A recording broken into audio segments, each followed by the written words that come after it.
안녕하세요. 오늘은 프로그래머스 코딩 테스트 준비 문제 중에 완주하지 못한 선수라는 문제를 한번 같이 풀어보도록 하겠습니다. 목차로는 우선 문제를 한번 이해를 해보고 문제를 단순화해서 어떻게 하면 한 번에 잘 풀 수 있는지 그걸 정리를 한번 해보고 그 다음에 솔루션을 도출을 해보도록 하겠습니다. 제가 봤을 땐 한 세 가지 정도의 해결책이 나왔는데 그 해결책을 쉬운 순서부터 또 어려운 것까지 쭉 봐보도록 하겠습니다. 우선 문제를 한번 이해를 해보면 핵심은 이겁니다. 한 선수만 완주하지 못했는데 그 한 명을 찾아야 된다는 겁니다.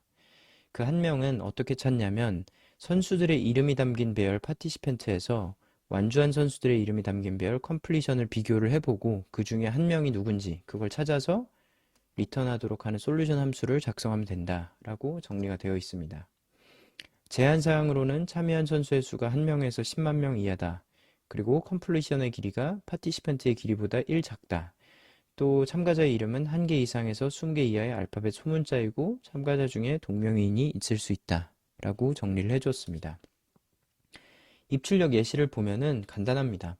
파티시펜트가 레오와 키키와 에덴 이렇게 3명이 참가를 했다면 에덴과 키키만 완주를 했기 때문에 완주하지 못한 선수는 레오다 라고 우리가 간단하게 그냥 눈으로 봐도 알 수 있는 거고, 마찬가지로 두 번째 예시도 보면은 빈코라는 선수가 빠져 있기 때문에 완주자 중에서 이 선수가 완주하지 못했구나 라는 것을 우리가 알 수 있고, 세 번째는 미슬라프와 스탄코와 미슬라프와 아나가 참가를 했는데 이 중에서 스탄코와 아나와 미슬라프만 완주를 했기 때문에 미슬라프가 완주를 못했구나 라는 것을 알 수 있습니다. 그래서 제가 봤을 때는 마지막 제한사항이었던 동명이인이 있을 수 있다라는 건 큰 제한사항은 되지 못하는 것 같습니다. 왜냐하면 우리가 문제를 푸는 입장에선 이 첫 번째 미슬라프가 완주를 못했는지 두 번째 미슬라프가 완주를 못했는지는 크게 의미가 없기 때문에 그냥 우리는 어찌됐든 미슬라프만 리턴을 하면 되기 때문에 그 정도로만 알고 넘어가면 될 것 같습니다. 그러면 이제 문제를 단순화를 한번 해보겠습니다. 문제를 단순화한다라는 것은 결국에는 이 문제의 핵심이 뭐고 우리가 짜야 되는 코드가 뭔지를 이해하면 되는 건데, 핵심은 한 명만 찾는 겁니다. 파티시펜트에는 있고 컴플리션에는 없는 그 한 명을 찾으면 되는 겁니다. 그래서 이름을 길게 쓸 필요도 없고 저 같은 경우는 이렇게 ABC라는 세 명의 선수가 있고 순서는 꼭 정렬이 되어서 들어오는 건 아니기 때문에 이렇게 C, A, B 순서로 만약에 참가자가 있다면 이 중에서 C, B가 완주를 했기 때문에 A라는 그 한 사람이 완주를 못했구나. 그거를 찾는 것이 이 문제의 핵심일 것 같습니다. 그러면 이제 솔루션을 도출을 해볼 텐데 크게 세 가지 방법이 있는 것 같습니다. 첫 번째는 소팅을 한 다음에 룹을 활용해서 우리가 그 한 명이 누군지를 찾을 수도 있고요. 또 해시를 활용해서, 그래도 명색이 해시 문제니까 해시를 활용한 솔루션이 또 하나 있을 수 있을 것 같고, 컬렉션스의 카운터라는 클래스를 활용했을 때 또 한 가지 방법으로 문제를 풀 수 있을 것 같습니다. 요거는 이제 쉬운 것부터 어려운 순서대로 쭉 나열을 해봤는데 우선 개념을 한 번씩 다뤄보도록 하겠습니다. 소팅과 룹을 활용한 솔루션은 쉽게 말해서 첫 번째 소팅을 합니다. 즉 두 개의 이 파티시펜트 배열과 컴플리션 배열을 둘 다 소팅을 한번 해줍니다. 그럼 이런 식으로 나오겠죠? 그런 다음에 컴플리션 리스트의 랭스만큼 돌면서 파티시펜트에만 존재하는 그 한 명을 찾는 겁니다. 그래서 이런 식으로 첫 번째와 첫 번째를 비교를 해보고 두 번째와 두 번째를 비교를 해보면 이렇게 쭉 돌다 보면 분명히 한 명은 누군가 다른 사람이 나오게 됩니다. 지금 예시 같은 경우에는 당연히 첫 번째에 이미 걸렸기 때문에 A라는 사람이 다르구나. 첫 번째 순서에 A가 오면 안 되는데 완주자는 B였기 때문에 A가 오면 안 되는데 그럼 이 사람이 완주하지 못한 그 선수겠구나 라는 걸 알 수 있어서 이 사람을 반환하면 됩니다. 근데 딱 한 가지 경우에는 이렇게 쭉 돌아도 컴플리션 리스트만큼 쭉 돌아도 완주하지 못한 그 한 선수를 찾기가 어려운 경우가 생기는데, 그게 언제냐면 쭉 나열된 순서 그대로 A와 B라는 선수가 완주를 했다면 C라는 선수가 완주하지 못했기 때문에 그 한 명을 찾기가 불가능할 수 있습니다. 그게 하나의 예외 케이스일 텐데, 그럴 때에는 이 컴플리션 리스트를 다 돌았을 때에도 찾지 못한 경우에는 그때는 마지막 주자, 파티시판트의 마지막 주자가 완주하지 못한 선수구나 라고 정리를 할 수 있을 것 같습니다. 그래서 이걸 코드로 한번 짜보면 생각보다 그렇게 어렵지 않은데, 우선 저는 이렇게 만들어 놨습니다. 이게 첫 번째 그 예시였고 레오와 키키와 에덴이 참가자고 에덴과 키키가 완주를 했다고 했을 때 얘가 정확하게 잘 반환을 하는지 우선 세팅을 해놨습니다. 그러면 여기서 그냥 정리를 해본다면 두 리스트를 소팅한다 라고 제가 작성을 할 수 있을 것 같고, 그 다음에 completion 리스트의 랭스만큼 돌면서 파티시펜트 리스트에 존재하지 않는 한 선수를 찾는다, 이렇게 정리할 수 있을 것 같고요. 마지막으로는 전부 다 돌아도 없을 경우에는 마지막 주자가 완주하지 못한 선수다, 이 정도로 정리할 수 있을 것 같습니다. 그쵸?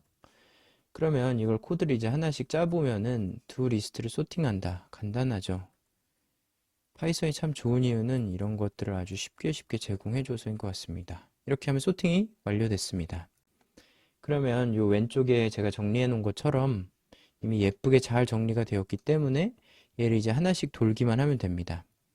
그럼 저 같으면 이렇게 짤 것 같아요. length completion만큼 쭉 돌면서 각각 이제 i라는 인덱스에 잡히겠죠? 이때 participant의 i와 completion의 i가 같지 않을 경우, 이렇게 됐을 때는 participant의 i라는 선수가 지금 완주하지 못한 선수구나. 왜냐면 이 예제로 우리가 돌아가 봤을 때에도 첫 번째와, 그러니까 0번째와 0번째를 비교를 했는데 completion B고 participant가 A라는 것은 이 A라는 선수가 완주하지 못했구나 라는 것을 우리가 알 수 있기 때문에 이 경우에 우리가 리턴을 해줘야 될 값은 participant의 i번째 인덱스를 리턴을 해주면 될 것 같습니다. 이렇게 하고 나서 쭉 다 돌았는데도 우리가 찾지 못했다, 즉 이 리턴문에서 다시 되돌아가지 못했다라면 마지막에는 분명히 그 마지막 주자가 완주하지 못한 선수일 거기 때문에 이때는 length participant에서 하나를 뺀 수, 즉 마지막 인덱스를 찾아가서 그 선수를 리턴을 해주면 될 것 같습니다. 얘를 한번 돌려보면 당연히 레오라고 잘 나오겠죠? 그래서 레오라고 잘 나왔고, 이 코드를 한번 제출을 해볼게요. 코드를 한번 실행을 해보고 잘 통과를 했고 제출까지 해보면 네, 잘 나오는 것 같습니다. 그래서 사실 이렇게 간단한 방식으로도 얼마든지 풀 수 있고, 사실은 대단한 알고리즘이 없어도 나는 해시를 못하는데 라고 해서 겁먹을 필요는 없는 것 같고, 저희가 아는 것 내에서도 얼마든지 문제를 풀 수 있기 때문에 이렇게 소팅과 루프를 통해서만으로도 얼마든지 문제 풀 수 있다 정도만 정리하고 넘어가 보면 좋겠습니다. 그래도 명색이 해시 문제니까 이걸 어떻게 해시로 풀 수 있을지 그것도 한번 봐보도록 하겠습니다. 우선은 이 파티시펜트 배열에 있는 선수들을 가지고 해시 맵을 하나 만들 것 같습니다. 해시 맵은 별건 아니고 그 선수들의 이름을 가지고 해시 값을 만들고 그 해시 값을 키, 그리고 그 선수들의 이름을 value로 하는 하나의 딕셔너리를 만드는 겁니다. 그래서 첫 번째 C라는 선수의 이 이름을 가지고 해시 값을 만들면, 예를 들어서 17이라는 값이 나온다고 치면 17은 C다, 이런 식으로 키밸류를 페어를 하나 만들어주고 A도 똑같이 만들어주고 B도 똑같이 만들어주는 겁니다. 그래서 이 값들은 사실 임의의 값이고 정확한 값은 아니지만 개념 설명을 위해서 이렇게 넣었는데, 이렇게 해시맵을 하나 만들고 나면 이 키 값들을 다 합쳐줍니다. 그러면 그 값이 총 35가 되고, 그 다음에 해야 될 건 뭐냐면 컴플리션 배열을 쭉 돌면서 이 각각 선수들의 키 값을 다 빼줍니다. 아까 그 35라고 나온 그 총합에서 예를 들어 C 선수의 17이라는 값을 빼주면 18이 되고, 그 다음에 B 선수의 13이라는 값을 빼주면 5라는 값만 남게 됩니다. 그 5라는 값이 의미하는 건 뭐냐면 우리가 만들어 놓은 이 해시 맵에서 5라는 키를 가지고 쫓아가 보면 완주하지 못한 선수 A가 나오게 됩니다. 당연히 그렇겠죠. 한 명만 지금 완주를 못했고 우리가 총합을 구한 다음에 완주한 선수들의 값을 다 빼주고 나니까 당연히 한 명의 키값만 남게 되고, 그 키값을 가지고 밸류를 쫓아가면 그게 결국에는 그 한 선수, 완주하지 못한 선수 한 명을 찾게 되는 방법일 것 같습니다. 그래서 이거를 한번 우리가 코드로 제가 한번 원복을 시켜놓고 다시 한번 구현을 해본다면, 우선은 해시 딕셔너리를 하나 만들 텐데, 이게 결국에 우리 해시의 맵이 될 거고, sum 해시라는 변수로 우리가 해시 값을 쭉 더해 보겠습니다. 그럼 첫 번째로 해야 될 건 뭐냐면 파티시펀트 배열의 리스트에 해시를 구하고 해시 값을 더한다. 이게 첫 번째일 것 같고요. 두 번째는 completion 리스트에 해시를 빼준다.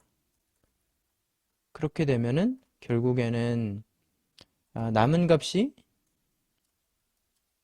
완주하지 못한 선수의 해시 값이 된다. 이렇게 큰 그림을 한번 잡아놓고 진행을 해보겠습니다. 그래서 이렇게 크게 세 단계가 될 것 같은데 어, 얘는 쉽죠? 파티시펜트에 한 명씩 다 꺼내 봅니다. 그래서 걔 해시를 구하는 건데 결국에는 이런 형태가 될 것 같아요. 이렇게 쭉 담아주면 이 동작이 하는 게 결국엔 뭐냐면 해시 딕셔너리라는 이 맵, 우리가 정리 자료에서 봤을 때는 요 키밸류 페어를 보는 건데 결국에는 요 안에 인덱스 안에 들어가는 이 녀석이 키가 되는 거고 걔가 실제로 들고 있는 값이 밸류가 되는 거겠죠? 그래서 이 키 값을 우리가 해시로 정해놓고 그 다음에 이 값을 실제 값을 그 선수의 이름을 담아주는 겁니다. 그럼 얘는 쭉 돌면서 계속해서 이 해시 값에 그 참가했던 선수의 이름을 넣어주는 거고 이때 우리가 루프 하나로 같이 할 수 있는 것은 이 해시 값을 더해주는 거겠죠? 이렇게 하고 나면은 우리가 1단계에서 하고자 했던 건 전부 다 하게 됩니다. 파티시펜트 배열에 한 명 한 명을 다 꺼내서 해시 딕셔너리를 만들었고 그러고 나서는 걔를 총합을 구해서 썸 해시라는 녀석이 여기 왔을 때 8번 줄에 도착했을 때는 좌측에 예시라면은 35라는 값이 되어 있겠죠. 그럼 그 다음에 우리가 해줘야 될 것은 컴플리션 리스트에서 한 명 한 명 꺼낸 다음에 그 값들을 빼주면 되겠죠. 썸 해시에서 이제는 해시 컴프를 해주면은 우리가 여기 2번 단계에서 하려고 했던 그 동작을 여기서 전부 하고 있습니다. 컴플리션에서 한 명씩 꺼내서 걔의 해시 값을 다 빼준다. 그럼 12번 줄이 됐을 때는 우리가 기대하는 이 썸 해시에 남아있는 값은 5가 될 거고 그 값은 결국에는 이 해시 딕셔너리가 가지고 있는 5라는 값이 될 거기 때문에 아주 간단하게 해시 딕셔너리의 썸 해시라고 해주면은 이 값이 5일 거고 이 값이 5이기 때문에 이 해시 딕셔너리를 쫓아가 보면 그 안에는 A라는 이름이 담겨 있을 거다라는 걸 우리가 알 수 있을 것 같습니다. 그래서 얘를 똑같이 한번 돌려보면 당연히 레오라는 값이 나올 것 같고 그럼 이제 이것도 한번 똑같이 제출을 해보겠습니다. 제출을 해보면 당연히 잘 되겠지만 네, 이렇게 잘 통과를 하게 됩니다. 그래서 해시라는 개념이 생각보다 그렇게 어려운 것도 아니고 그렇게 어, 되게 복잡한 것도 아니고 사실은 그냥 키 밸류 페어라는 게 존재를 하는 거고 그거를 딕셔너리라는 자료 구조로 잘 관리를 해놓으면 나중에 서칭을 어렵게 하지 않아도 그냥 그 해시 값만 갖고도 값을 찾을 수 있다. 그 정도의 하나의 도구로 생각을 해보면 좋겠습니다. 그래서 이게 두 번째 해결책이 될 것 같고요. 세 번째 해결책은 카운터를 활용한 솔루션입니다. 카운터가 뭔지 모르시는 분들을 위해서 간단하게 설명을 해보자면 카운터는 컬렉션스라는 모듈 안에 카운터라는 클래스가 존재를 합니다. 그래서 카운터는 사실 하나의 클래스고 그 클래스를 우리가 활용을 해볼 텐데 이 클래스가 하는 것은 별게 아니라 리스트 형태에 있는 것을 딕셔너리 형태로 변환을 해주면서 그게 각각의 요소가 몇 개가 있는지를 세워주는 파이썬이 제공하는 빌트인 클래스라고 생각을 하시면 될 것 같습니다. 그래서 우선 개념 설명을 한번 해보면 파티시펜트 배열을 이것의 카운터를 구한다 뭐 이런 식으로 적었는데 얘를 그냥 카운터로 변환을 해보면은 이렇게 반환을 해줍니다. C라는 사람은 한 명, A라는 사람은 한 명, B라는 사람은 한 명. 그리고 마찬가지로 컴플리션도 돌리면은 C라는 사람 한 명, B라는 사람 한 명. 이렇게 만들어지게 되고 가장 좋은 것은 이 둘 간의 빼기 연산이 가능합니다. 그래서 이 둘을 빼고 나면 A가 한 명 있다 라는 이런 식으로 아주 아름다운 답변이 나오게 되고 그러면 우리가 원하는 것은 여기서 키 값을 꺼내와서 A라는 값을 가져오는 거죠. 어떤 면에서는 이게 참 말이 더 어렵고 코드로 짜보면 오히려 훨씬 더 쉬운데 파티시펜트의 카운터를 구한다. 그리고 컴플리션의 카운터를 구한다. 마지막으로 둘의 차를 구하고 키를 읽어온다. 이렇게 세 가지가 될 것 같아요. 그래서 뭐 이런 식으로 제가 그냥 쉽게 정리를 해보면은 먼저 임포트를 해야 되는데 컬렉션즈에서 카운터라는 클래스를 하나만 임포트를 해오면 우리가 카운터를 바로 사용할 수 있고 파티시펜트를 이런 식으로 만들어주면 그냥 파트 카운터가 됩니다. 그래서 아직 잘 모르시는 분들을 위해서 한번 보여드리면 이게 어떤 타입이고 또 어떤 값들이 있는지 한번 쭉 보시면 돌려볼게요. 이 타입은 컬렉션스가 들고 있는 카운터라는 타입입니다. 그리고 이 카운터가 반환한 값은 레오가 한 명 있다, 키키가 한 명 있다, 에덴이 한 명 있다. 이렇게 아주 쉽게 리스트를 각각의 요소가 몇 개가 있는지, 이 경우에는 몇 명이 있는지 제공되는 그런 클래스입니다. 얘를 똑같이 컴플리션의 카운터를 우리가 만들 수도 있을 거고, 그러고 나면 둘의 차를 구할 수 있습니다. 이게 어떤 분들에게는 가장 충격적일 텐데, 제가 그냥 이렇게 한번 해볼게요. 이렇게 해보고, 얘를 출력을 해보면, 허무하게도 이렇게 차를 바로 구해줍니다. 그래서 이 둘 간의 카운트가 몇 명씩 있었는지, 그리고 그 둘 간에 남는 사람이 누구인지를 그냥 빼기 연산 한 번에 다 해주고 있습니다. 그러면 우리는 이렇게 나왔기 때문에 레오와 1이라는 값이 담긴 객체가 하나짜리 딕셔너리가 이제 만들어진 거잖아요. 그럼 얘를 가지고 우리가 어떤 걸 할 수 있냐면 answer로부터 우리는 키드를 뽑아오고 싶습니다. 그래서 키드를 뽑은 다음에 걔를 리스트로 형번환을 해주고 걔 중에 0번째를 우리가 조회를 하고 싶은 거죠. 그래서 이게 혹시 헷갈리는 분들을 위해서 마찬가지로 하나하나 다 출력을 해보면 이런 식으로 해볼 수 있겠죠? answer의 키즈 뭐 이렇게. 그래서 여기까지만 한번 돌려보면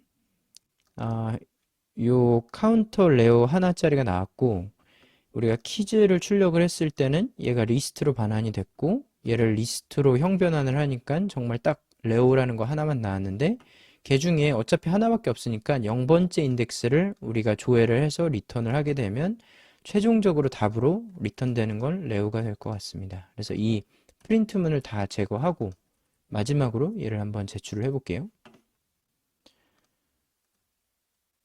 이 정도 코드가 될 것 같고 코드 실행을 해보면 잘 통과를 하고 제출을 해보면 마찬가지로 잘 통과를 할 것 같습니다.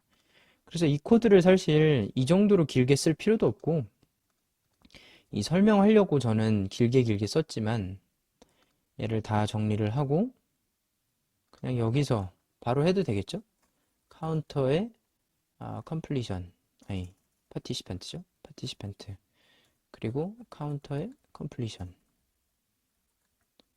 이런 식으로 해주면 똑같은 동작을 하게 될 것 같습니다. 그래서 코드 두 줄만 해도 해결할 수 있는 아주 쉬운 문제인데 카운터라는 그 클래스를 잘 몰랐다면 활용하지 못했겠죠? 그래서 이런 게 있구나. 무언가를 셀 때에는 리스트 형태를 딕셔너리 형태로 바꿔주는 거는 카운터라는 클래스가 있고 이걸 잘 활용하면 이런 식으로 아주 쉽게도 풀 수 있구나 라는 거를 한번 정리를 해봤습니다.